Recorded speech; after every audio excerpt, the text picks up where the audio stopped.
Hello friends, welcome to Fajr accounts academy. ఈ రోజు మనము ఇంటర్మీడియట్ సంబంధించి కంపెనీ అకౌంట్స్ లో ఒక ప్రాబ్లం చేయబోతున్నాము. ఇది కూడా ప్రీమియం షేర్స్ కి సంబంధించి. లాస్ట్ క్లాస్ లో కూడా మనం ప్రీమియం షేర్స్ గురించి చేసాము. ఇంకొక 2-3 ప్రాబ్లమ్స్ దీనిపైన చూద్దాం. ఇంతకు ముందు చేసినవి ఇవన్నీ కలిపి. ఓకే, ఒకసారి చూడండి. ఇక్కడ ప్రాబ్లం ఏమి ఇచ్చారంటే ఏబిసి కంపెనీ లిమిటెడ్, ఇది ఒక కంపెనీ. ఏబిసి అనేటువంటిది ఒక కంపెనీ. సో ఇక్కడ ఏబిసి కంపెనీ లిమిటెడ్ లో books of ABC company, books of ABC company limited లో మనం ఎంట్రీస్ రాయాలి. ఏంటి? 30,000 shares at the rate of 10 rupees each. 30,000 shares ఒక్కొక్క షేర్ వాల్యూ లేదా ఒక్కొక్క షేర్ వాల్యూ లేదా పార్ వాల్యూ లేదా ఫేస్ వాల్యూ ఎంత అంటే 10 rupees each. Plus premium 5 rupees. Plus premium ఎంత? 5 రూపీస్. 10 ప్లస్ 5 ఎంత? 15 rupees. 10 plus 5 is equal to 15 rupees తో ఇక్కడ షేర్స్ ని ఇష్యూ చేస్తున్నారు. అది ఎలా అంటే చూడండి, ఇక్కడ మనకు ఓన్లీ 3 సిచ్యువేషన్స్ ఇచ్చారు.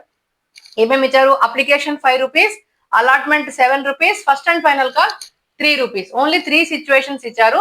ఇక్కడ అలాట్మెంట్ దగ్గర మాత్రము ఇన్క్లూడింగ్ ప్రీమియం 5 రూపీస్, అంటే ప్రీమియం ని ఒకేసారి తీసుకుంటున్నారు. మనం లాస్ట్ క్లాస్ చేసినప్పుడు అప్లికేషన్ లో తీసుకున్నారు, అలాట్మెంట్ లో తీసుకున్నారు. సో ఇక్కడ ఏం చేస్తున్నారంటే ఏం లేకుండా అలాట్మెంట్ లో మాత్రము ఇన్క్లూడింగ్ ప్రీమియం 5 రూపీస్ అనేది ఇక్కడ తీసుకుంటూ ఉన్నారు. సో ఇప్పుడు ఫస్ట్ ఫైనల్ కాదు 3 రూపీస్ ఇక్కడ. సో మొత్తం మీద చూడండి, 7 + 3 + 5 అంటే 15 రూపీస్ సరిపోతుంది. సో ఇంతకుముందు మనం చెప్పినట్టు అప్లికేషన్ కి 2 ఎంట్రీస్, అలాట్మెంట్ కి 2 entries, first and final call కి 2 ఎంట్రీస్, మొత్తం మనకు 6 ఎంట్రీస్ అనేవి వస్తాయి. సో ఇప్పుడు ఫస్ట్ ఎంట్రీ చూద్దాం. అప్లికేషన్ తో పాటు ఏమొస్తుంది? మనకి అమౌంట్ వస్తుంది. అప్లికేషన్ తో పాటు షేర్ హోల్డర్ ఇక్కడ అమౌంట్ పంపిస్తారు. దానికి మనం ఎంట్రీ రాస్తాం. Entry number 1, bank account debtor. 2, share application account. ఎంత? ఇక్కడ రాసుకోండి. 30,000 ఇంటూ అప్లికేషన్ ఎంత? 5 రూపీస్. అప్లికేషన్ కి 5 రూపీస్. సో 1,50,000. 1,50,000. ఇప్పుడు నెరేషన్ రాయాలి. నెరేషన్ ఏమొస్తుంది? Being amount received on share application for ఎన్ని shares? 30,000 shares at the rate of 5 rupees each. Narration మాత్రం నీట్ గా 2 లైన్లు 3 లైన్లు వచ్చినా రాయాల్సిందే. ఎందుకంటే నెరేషన్ చూస్తేనే మనకి ఇక్కడ అర్థం అవుతుంది ఎన్ని షేర్స్ ఇష్యూ అయినాయి, ఎంత అమౌంట్ ఇవ్వడం జరిగింది, ఇవన్నీ కూడా మనకు నెరేషన్ చూస్తేనే అర్థం అవుతుంది. ఓకే, నెక్స్ట్ సెకండ్ వన్ ఏముంది? దీనికి మళ్ళీ సెకండ్ ఎంట్రీ రాయాలి. సో వీళ్ళను అమౌంట్ పంపించారు, వచ్చిన దాన్ని ఏం చేయాలి? మనం క్యాపిటల్ కి ట్రాన్స్ఫర్ చేసాం. రెండో ఎంట్రీ చూడండి, share application account debtor.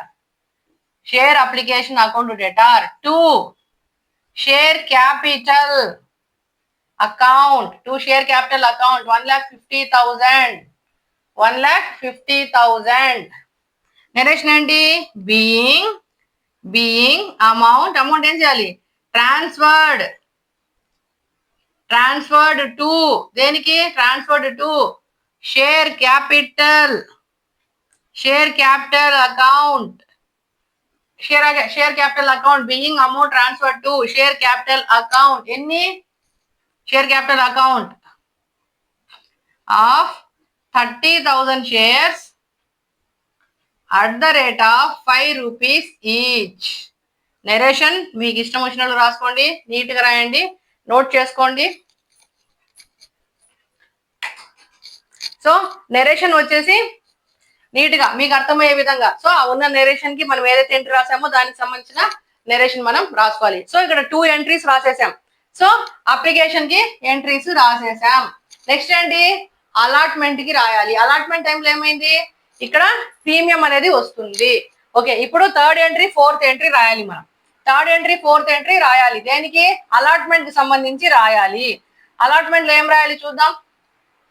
Allotment. Okay, ఇప్పుడు అలాట్మెంట్ కి ఎంట్రీ రాయాలి. ఏమని రాస్తాము? Share allotment account debtor. Third entry share allotment share allotment account debtor, share allotment account debtor. To share capital, to share capital. ఎందుకు capital మనకు రావాల్సి ఉంది, allotment కి మనం ఇంకా ఇవ్వలేదు, అలాట్మెంట్ ఇస్తే మన దగ్గర మనకు రావాల్సి ఉంది. అదేవిధంగా to share premium, to share premium reserve account, share premium reserve account. ఇక్కడ చూడండి అలాట్మెంట్ ఎంత 7 రూపీస్. ఎన్ని షేర్స్? 30,000 షేర్స్ ఇంటూ 7 రూపీస్ అంటే 2,10,000. ఈ 2,10,000 లో 5 రూపీస్ ఏంటి? Premium. Remaining 2 rupees share capital. So premium కి ఎదురుగా ప్రీమియం కి నోట్ చేసుకోండి. 30,000 ఇంటూ 5 అంటే ఎంత వస్తుంది? 1,50,000. మరి క్యాపిటల్ కి ఎంత? 30,000 ఇంటూ 2 రూపీస్ మాత్రమే, ఎంత? 60,000. ఎందుకు? ఇక్కడ 7 రూపీస్ లో 5 రూపీస్ ఏమైంది? ప్రీమియం ఉంది. 5 రూపీస్ ప్రీమియం ఉంది, 2 రూపీస్ షేర్ క్యాపిటల్ అమౌంట్ ఉంది. రెండు ఇక్కడ ఇచ్చారు కాబట్టి దాన్ని మనం సపరేట్ గా రాసుకుంటాం. బీయింగ్ నెరేషన్ ఏంటి? Being amount. వచ్చిందా? అమౌంట్ వచ్చిందా? రాలా? వస్తుంది, రావాలి. Being amount due on 30,000 shares at the rate of 2 rupees, 2 rupees each as. ఎట్లా? 2 రూపీస్ దేంది? As share capital, as share capital. And ఇంకా ఉంది కదా, ఇంకా రావాలి కదా. And 30 and for premium, and for premium on 30,000 shares at the rate of 5 rupee each. At ఎప్పుడు? Allotment లో. At share allotment, at share allotment. Narration చాలా పెద్దది అయిపోయింది, 2-3 లైన్లకు వచ్చేసింది, రాయాలి తప్పదు. సో ఏం లేదు, ఇక్కడ వచ్చింది యాజ్ ఇక్కడ ఉన్నది ఇక్కడ ఎక్స్ప్లెయిన్ చేస్తాం అంతే. ఇక్కడ ఉన్నది ఉన్నట్టుగా ఇక్కడ ఎక్స్ప్లెయిన్ చేస్తాం. 5 రూపీస్ మనకు ప్రీమియం గా రావాలి, రాలేదు ఇంకా, రావాలి. తర్వాత ఏంటి? షేర్ క్యాపిటల్ గా 2 రూపీస్ రావాల్సి ఉంది. ఆ రావాల్సి ఉంది అనడానికి మనం ఒక ఎంట్రీ రాసాం. ఇప్పుడు వచ్చేసింది, అలాట్మెంట్ ఇచ్చాము. అలాట్మెంట్ ఇచ్చిన తర్వాత షేర్ హోల్డర్స్ మనకి అమౌంట్ పంపించారు. మళ్ళీ ఇప్పుడు 4వ ఎంట్రీ. 4వ ఎంట్రీ ఇప్పుడు అమౌంట్ వచ్చింది కాబట్టి బ్యాంక్ అకౌంట్ డేటార్. ఎవరు? షేర్ హోల్డర్స్ మొత్తం ఒకేసారి పంపించేస్తారు. 30,000 ఇంటూ 7 రూపీస్ అంతే. వాళ్ళు ఏం చేయరు, వాళ్ళు మొత్తం పంపించేశారు. అది ఏది ప్రీమియం కి ఏది షేర్ క్యాపిటల్ అనేది కంపెనీ డివైడ్ చేసుకుంటుంది.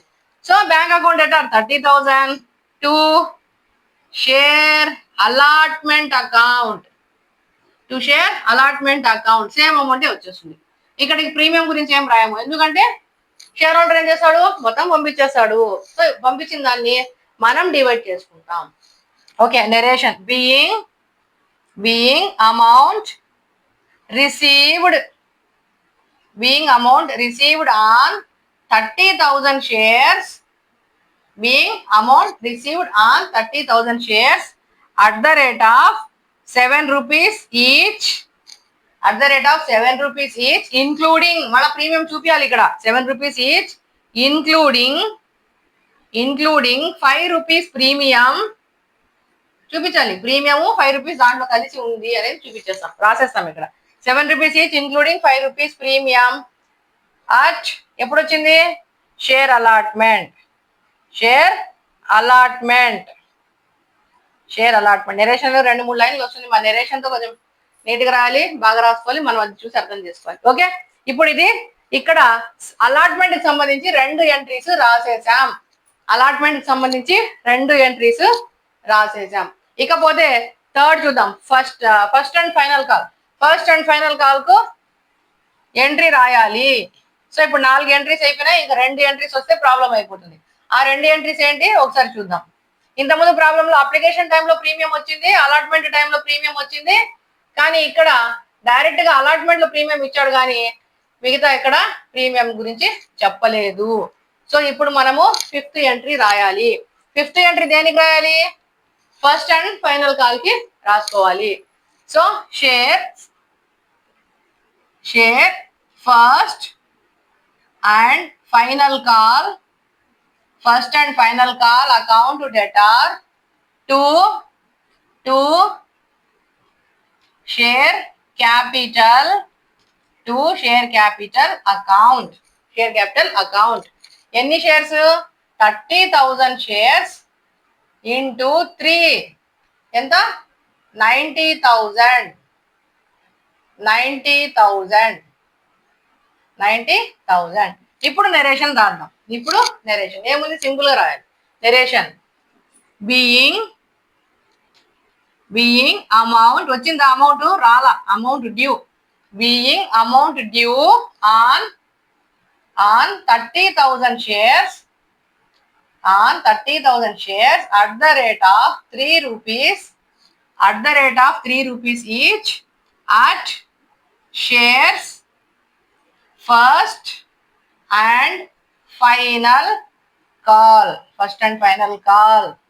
సో బీయింగ్ అమౌంట్ డ్యూ ఉంది. దేని మీద రావలేదు? ఫస్ట్ అండ్ ఫైనల్ కాల్ మీద ఇంకా రాలేదు అని డ్యూ ఉంది అని మనం రాసాము. ఓకేనా? ఇప్పుడు అమౌంట్ మనకి వచ్చేసింది. అమౌంట్ వచ్చిందని రాస్తాం బ్యాంక్ అకౌంట్ డెటార్ టు ఏ రూపంలో వచ్చింది? First and final share first and final call account. Share first and final call account. Amount ఎంత? 90,000. డైరెక్ట్ గా 90,000 వేసేయచ్చు. ఓకే, 90,000. నెరేషన్ బీయింగ్ సేమ్ నెరేషనే. బీయింగ్ అమౌంట్ రిసీవ్డ్ రాయాలి ఇక్కడ, ఎందుకు వచ్చేసింది కాబట్టి. Being amount received on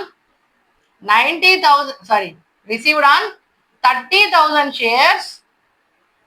30,000 shares at the rate of ఎంత? ఒక్కొక్క దానికి 3 rupees. At the rate of 3 rupees each at share first and final call.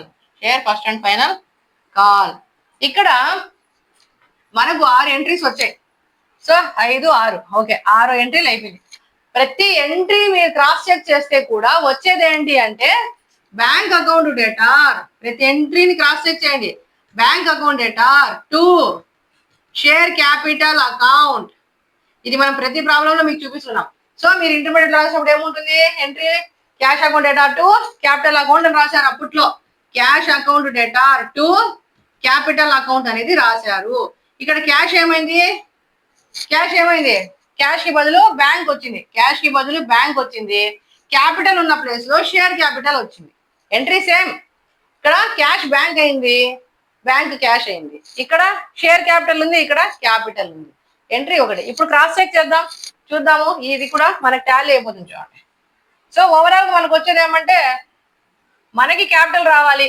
So okay, ఇప్పుడు నెరేషన్ చుడిపేసాం. ఇప్పుడు చూడండి, ఇక్కడ డెబిట్ లో ఉండే ఫస్ట్ ఫైనల్ కాల్ కి, ఇక్కడ క్రెడిట్ లో ఉండే ఫస్ట్ ఫైనల్ కాల్ ని క్రాస్ చేసాం. ఇక రిమైనింగ్ ఏముంది? క్రెడిట్ లో షేర్ క్యాపిటల్ ఉంది, డెబిట్ లో బ్యాంక్ ఉంది. దీనికి ఎంట్రీ రాసేమొస్తుంది? బ్యాంక్ డెబిట్ లో ఉంది, బ్యాంక్ అకౌంట్ డేటార్ టు, ఇది క్రెడిట్ లో ఉంది, to share capital, bank account debtor to share capital, bank account debtor to share capital, cash account debtor to capital. అంతా ఒకటే. ఎంట్రీస్ అంతా చదివినవే, రాసినవే. కాకపోతే మధ్యలో ఇక్కడ ఏమొచ్చినాయి? షేర్ అప్లికేషన్ అని, అలాట్మెంట్ అని, ఫస్ట్ కాల్ అని మధ్యలో అలా తీసుకున్నాం. కాబట్టి మనం కంపెనీ సైడ్ నుంచి ఆలోచిస్తే మనం అలా తీసుకున్నాం మధ్యలో. అలా కావాలి అమౌంట్. ఆ సిచ్యువేషన్ లో మనం తీసుకున్నాం కాబట్టి ఎంట్రీ కూడా అలాగే వస్తుంది. Okay, thank you for watching Fajr accounts academy. మీరు లైక్ చేయండి, షేర్ చేయండి. మరిన్ని వీడియోస్ చేస్తాము. ఇంకా సిలబస్ ఏదైనా కావాల్సి వస్తే కూడా కామెంట్ చేయండి. ఏ టాపిక్స్ కావాలో అడిగితే ఇంటర్మీడియట్ లెవెల్లో ఆ టాపిక్స్ మనం చెప్తాము. Okay, thank you for watching once again. Please like, share and subscribe our channel. Thank you.